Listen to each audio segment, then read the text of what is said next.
Hello everyone. इस video में हम लोग 10वीं अनुसूची जिसे दल बदल विरोधी कानून भी कहते हैं, एंटी डिफेक्शन लॉ जिसे अंग्रेजी में कहा जाता है, उसके बारे में हम लोग चर्चा करेंगे और उससे संबंधित एक प्रश्न भी हम लोग देखेंगे। तो सबसे पहले चलिए हम लोग प्रश्न देख लेते हैं।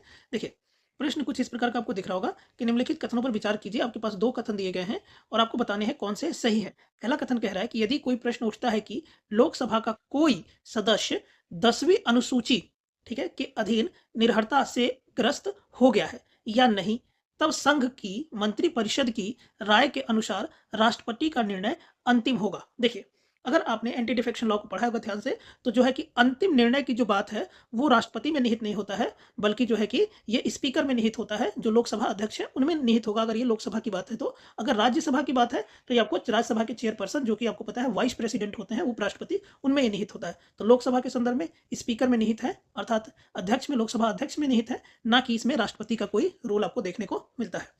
तो स्टेटमेंट फर्स्ट जो है कि गलत हो जाता है।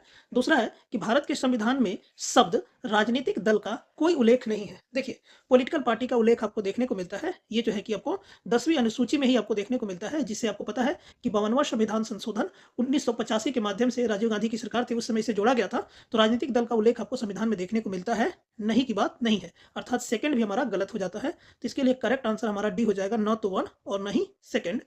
देख लीजिए, जैसे यहाँ पे भी लिखा है कि पहला कथन जो है कि गलत है, ठीक है, क्योंकि राष्ट्रपति नहीं, स्पीकर और सभापति की बात कही जाती है, ठीक है। राज्यसभा में ये होते हैं और लोकसभा में ये, ठीक है। दूसरा भी गलत है, क्योंकि 92वें संविधान संशोधन 1985 द्वारा संविधान में राजनीतिक दल शब्द का उल्लेख है, जो 10वीं अनुसूची के माध्यम से शामिल किया गया है। उसके अलावा 10वीं अनुसूची दल बदल विरोधी कानून के बारे में आपको पता है कि इससे राजनीतिक अस्थिरता पैदा होती है, जिसे आपको पता है कि आयाराम गयाराम की घटना से आप इसे जोड़कर देखते हैं, ठीक है। तो इस पे अंकुश लगाने के लिए ये 1985 में 10वीं अनुसूची आई, ठीक है, जिससे लोकतंत्र को सुचारू ढंग से, सुचारू रूप से चलाया जा सके। Okay, thank you.